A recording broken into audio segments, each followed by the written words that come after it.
SC/ST वर्ग के दो अधिकारी थे, सिविल इंस्पेक्टर और सीओ साहब। इन दोनों को घर बुलाकर उसे मारा जाता है। अफसरशाही इतना बढ़ गया है और पदाधिकारी इतना बेलगाम हो गया है, किसी भी जनप्रतिनिधि को उतना महत्व दिया है। वह संस्कार में कहीं न कहीं कमी होगी और खास करके कोई भी जनप्रतिनिधि सबसे पहले वह भी जनता के सेवक होते हैं। दलित, महादलित और पिछड़ा समाज के लोग 4000 वर्षों तक शोषण का शिकार होता रहा और आज भी किसी के भी सरकार में आज भी SC/ST भी सुरक्षित नहीं है। चाहे वो अधिकारी हो या सामाजिक कार्यकर्ता हो, उन्हें भी इस तरह से मारा पीटा जाता है। ताकि ये कितनी सही है आपके नज़र में? देखिए, ऐसी बात नहीं है कि वो विधायक राजू कुमार सिंह एक राजपूत समाज से हैं और SC/ST अधिकारी को मारा गया है और कहीं न कहीं संवैधानिक पद पे बैठा हुआ लोगों को प्रताड़ित किया गया है। हिंदू राष्ट्र का मतलब है सर्वधर्म संपन्न संभाव, मतलब सबको साथ लेकर के चलने के लिए। ऐसा नहीं है कि वह भेदभाव करती है। हिंदू राष्ट्र के खिलाफ तो बाबा साहब अम्बेडकर भी थे। विधानसभा से भाजपा विधायक राजू कुमार सिंह पे आरोप है कि उसी के विधानसभा अंतर्गत एक पारू ब्लॉक है, जहां से एक SC/ST वर्ग के दो अधिकारी थे, सिविल इंस्पेक्टर और सीओ साहब। इन दोनों को घर बुलाकर उसे मारा जाता है, प्रताड़ित किया जाता है और इस बात को लेकर के उस पर हालांकि FIR भी दर्ज हुआ है और राष्ट्रीय अनुसूचित आयोग ने भी इस मामले को संज्ञान में लिया है। तो इसी पर हम चर्चा करेंगे। अभी हमारे साथ सुपौल भाजपा जिला अध्यक्ष नरेंद्र ऋषिदेव जी हैं। इनसे हम जानेंगे कि आखिर अपने पार्टी के विधायक के द्वारा जिस प्रकार का मामले प्रकाश में आया है, इस पे क्या कुछ कहना चाहेंगे? सर, क्या कहना चाहेंगे? देखिए, हम लोग सोशल मीडिया के माध्यम से घटना की जानकारी मिली, हम लोग देखे, तो मैं एक बात आज इस चैनल के माध्यम से कहना चाहता हूँ कि नीतीश जी के राज में अफसरशाही इतना बढ़ गया है और पदाधिकारी इतना बेलगाम हो गया है, किसी भी जनप्रतिनिधि को उतना महत्व नहीं देते हैं। चाहे वह पंचायत का हो, चाहे वह मान लीजिए बिहार स्तर का हो या जो भी हो। कारण है इतना अफसरशाही को इन्होंने बढ़ावा दिया है, जिनके कारण उनका जो है मनोबल जो है वह आसमान में छूने लगा है। तो ये घटना के बारे में तो वैसे पूर्ण रूप से मुझे जानकारी नहीं है, लेकिन मैं जो मानता हूँ, जो सरकार जो पदाधिकारी लोग का जो मनोबल को इतना ऊंचा कर दी, जो संस्कार दिया है, वह संस्कार में कहीं न कहीं कमी होगी और ख़ास करके कोई भी जनप्रतिनिधि सबसे पहले वह भी जनता के सेवक होते हैं। सर, आरोप आपके पार्टी के विधायक के ऊपर है। जिस प्रकार से मारा गया है, तो उस दोनों अधिकारी को न्याय मिलना चाहिए या नहीं मिलना चाहिए? क्या ये गलत है या सही है? नहीं, हम उसी बात पर जा रहे हैं कि परिस्थिति ऐसी बनी होगी, कोई जनप्रतिनिधि नहीं चाहते हैं कि हम किसी के साथ अभद्र व्यवहार करें, लेकिन परिस्थिति वैसी बनी होगी। ऐसा नहीं है कि एक तरफा कोई गलती हुई होगी। वह भी जो है पदाधिकारी तो बेलगाम है ही, वह भी अपने कुछ ऐसे आचरण का व्यवहार किए होंगे जिसके चलते मान के चलिए दोनों में झड़पें हुई होंगी। और खास करके जो अभी का जो स्थिति है, तो उस स्थिति में निश्चित रूप से हम ये नहीं कहते हैं कि एक तरफा कोई मान लीजिए दोषी है। दोष दोनों तरफ से होता है। आप मान लीजिए कहीं भी डिस्कशन होता है तो कोई मामला ऐसा बन जाता है जिसके चलते झंझट पर भी जो है मतलब उतारू लोग हो जाते हैं। तो परिस्थिति जो है दोनों तरफ से बनी होगी, ऐसा नहीं कि एक तरफा परिस्थिति बनी होगी। लेकिन सर, दलित, महादलित और पिछड़ा समाज के लोग 4000 वर्षों तक शोषण का शिकार होता रहा और आज भी किसी के भी सरकार में आज भी SC/ST भी सुरक्षित नहीं है। चाहे वो अधिकारी हो या सामाजिक कार्यकर्ता हो, उन्हें भी इस तरह से मारा पीटा जाता है। ताकि ये कितनी सही है आपके नज़र में? देखिए, ऐसी बात नहीं है। आज जो है ना, जितने भी मान लिए ST/ST समुदाय के लोग हैं, उनको भागीदारी मिल रहा है, वो प्रतिनिधि बन रहे हैं, पदाधिकारी भी बन रहे हैं। लेकिन हमको अपने दायित्व का निर्वहन कैसे करना, ये उनके ऊपर भी निर्भर करता है। ऐसा नहीं है कि हम ये नहीं कह सकते हैं कि मान के चलिए वो प्रताड़ित होता है।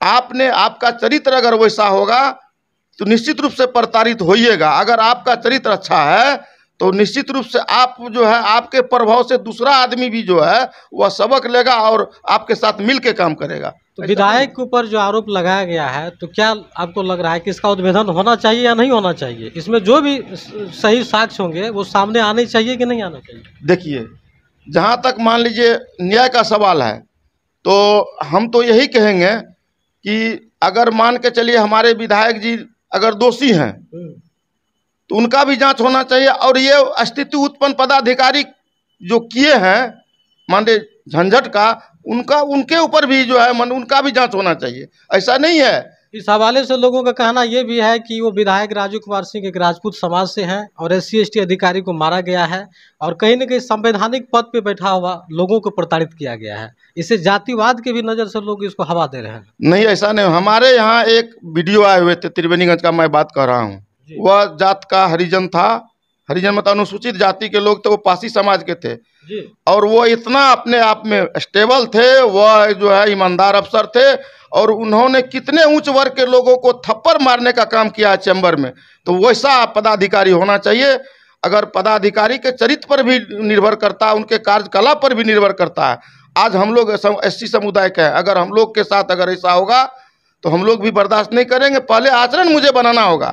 हम लोग भी बहुत दहाड़ करके बोल देते हैं, किस लिए कि हम लोग अपने आचरण को जो है अच्छा रखे हुए हैं, और इसलिए हम लोग भी आज इस देश के बहुजन समाज अगर अपने मौलिक अधिकार को पा रहे हैं या देश में सुरक्षित हैं या अन्य क्षेत्र में आगे बढ़ पा रहे हैं तो बाबा साहब अम्बेडकर की देन है, क्योंकि उन्होंने संघर्ष किया था और संविधान में हमको आपको आरक्षण देने का और मौलिक अधिकार देने का काम किया था। लेकिन दुर्भाग्य है कि देश में 90% आबादी होते हुए भी बहुजन समाज के लोग किसी अन्य क्षेत्र में आज भी पीछे हैं। क्यों? जब लोकसभा की चुनाव होती है या विधानसभा की चुनाव होती है तो SC/ST वर्ग को क्यों नहीं टिकट दिया जाता है? अभी भाजपा के सरकार में देखा जा रहा है कि हालांकि मान सम्मान दिया जा रहा है SC/ST को, लेकिन देश की मौजूदा गद्दी पे क्या बहुजन समाज का आना सही होगा या गलत? देखिए, हम आपको पत्रकार महोदय एक बात बताना चाहते हैं, बहुजन समाज का क्या अर्थ होता है? सिर्फ SC/ST होता है? जी नहीं, बहुजन समाज में सभी अन्य वर्ग के लोग आते हैं। अन्य वर्ग के लोग। आज हमारे प्रधानमंत्री किस वर्ग के लोग हैं? अति पिछड़े वर्ग के लोग हैं जी, अति पिछड़ा है।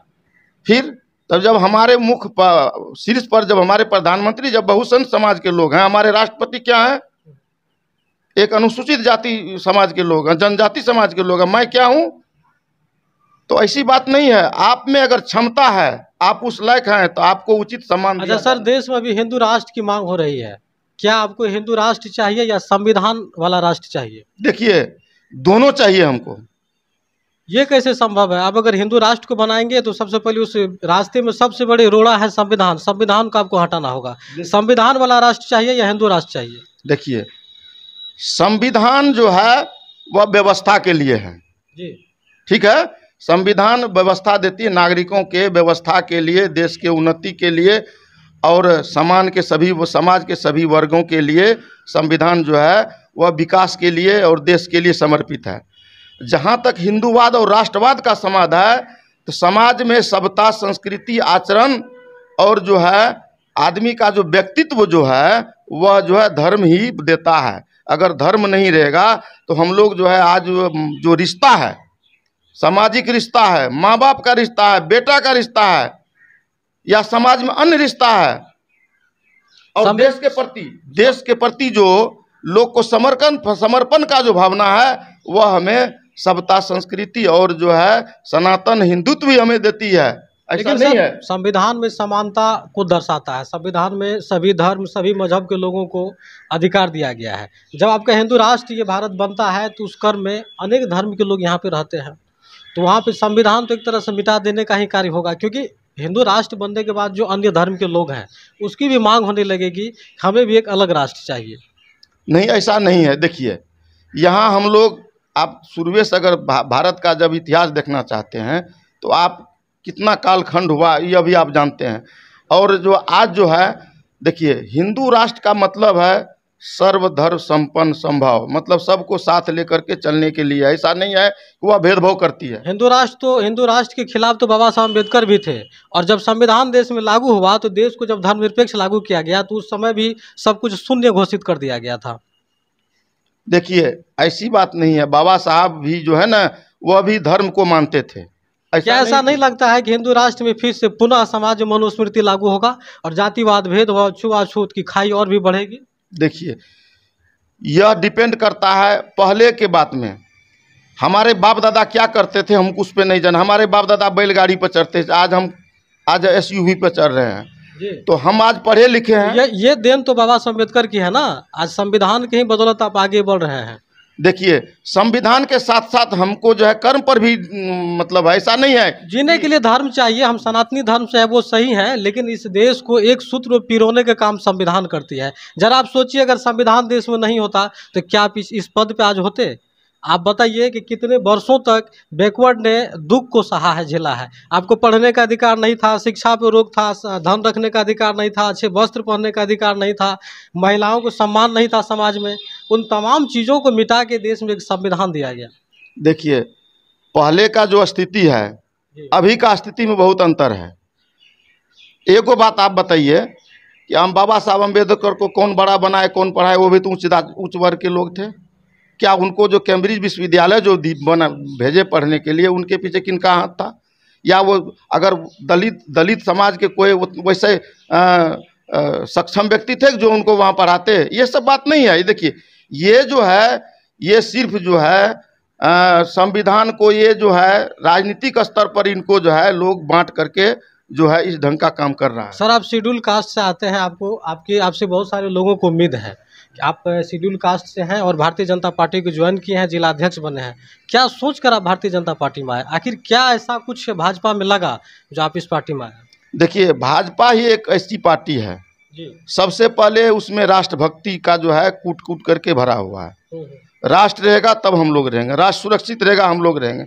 इसके बाद हमारे संविधान जो है भारतीय जनता पार्टी का, उसमें स्पष्ट लिखा हुआ, हमारे जो संस्थापक थे श्यामा प्रसाद मुखर्जी, पंडित दीनदयाल उपाध्याय, उन्होंने स्पष्ट रूप से कह दिए हैं, लिख दिए हैं कि भारत के अंतिम पंक्ति में बैठे व्यक्ति का विकास किए बिना राष्ट्र का विकास संभव नहीं है। इसलिए हम लोग आज जो है सबका साथ, सबका विश्वास, सबका प्रयास के ध्येय को लेकर के चल रहे हैं। और उन्हीं कड़ी में आज मुझे जो है इस जिला का अध्यक्ष बनाया गया है। निश्चित रूप से भाजपा ही ऐसे पार्टी है जो सबको साथ लेकर चलती है। सिर्फ लोग जो है अन्य दल के लोग जो अलगाववादी लोग हैं वो जो है इन नारा दे रहे हैं कि भाजपा आएगा तो संविधान खतरे में हो जाएगा, जो है मतलब मुसलमान को भगा देगा। ऐसी बात नहीं है। असमानता, भेदभाव की खाई जो है वो भरे। अम्बेडकर साहब तो वही कहे थे। अच्छा, अंत में सर आपसे कहना चाहेंगे कि बिहार में नरेंद्र मोदी, हमारे प्रधानमंत्री के एक हनुमान है चिराग पासवान जी, क्या आने वाले चुनाव में 2025 में भारतीय जनता पार्टी चिराग पासवान को बिहार की गद्दी सौंपी गई? ऐसा हम लोगों का कहना है कि भाजपा चिराग को मुख्यमंत्री बनाने जा रही है। कितनी सही है इसमें? देखिए, ये तो बात जो है अब मान के चलिए चुनाव के बाद संभव होगा। अभी मान लिया कुछ कहना जल्दीबाजी होगी, कोई नहीं है। बिहार में सभी दल के लोग जब भाजपा का विरोध कर रहे थे तो उस समय भी चिराग पासवान जी भाजपा के साथ मजबूती के साथ खड़े थे। हालांकि आपने उपचुनाव में देखा कि चिराग जी उनके प्रचार प्रसार में गए और चिराग की लोकप्रियता उनके साथ है और उसी कारणों से भाजपा उनको साथ रखे हैं। और इंडिया का हमेशा चिराग पासवान जब अपना हिस्सा मानते हैं। तो लोकसभा चुनाव में चिराग के लिए क्या सोचेगी आपकी पार्टी? देखिए, वो तो मान के चलिए जब चुनाव होगी ना तो हम लोग अगर चुनाव का जो परिणाम आएगा तो हम निश्चित रूप से उन पर, और वह जो है हाँ निश्चित रूप से हम लोग जो है चिराग जी को भारतीय जनता पार्टी खास करके जो है मतलब अच्छे लीडर के रूप में देखते हैं और उनको जो है सम्मान भी मिलता है। ऐसा नहीं है। हमारे साथ जुड़े हुए थे सुपौल भाजपा जिला अध्यक्ष नरेंद्र ऋषिदेव जी। उन्होंने क्या कुछ कहा और यहाँ से हम लोगों का प्रयास कैसा लगा और इसके बारे में क्या कुछ कहना चाहते हैं, आप लोग अपनी अपनी प्रतिक्रिया जरूर दें और देखते रहो अनोखा एक्सप्रेस न्यूज। जय भीम, जय संविधान।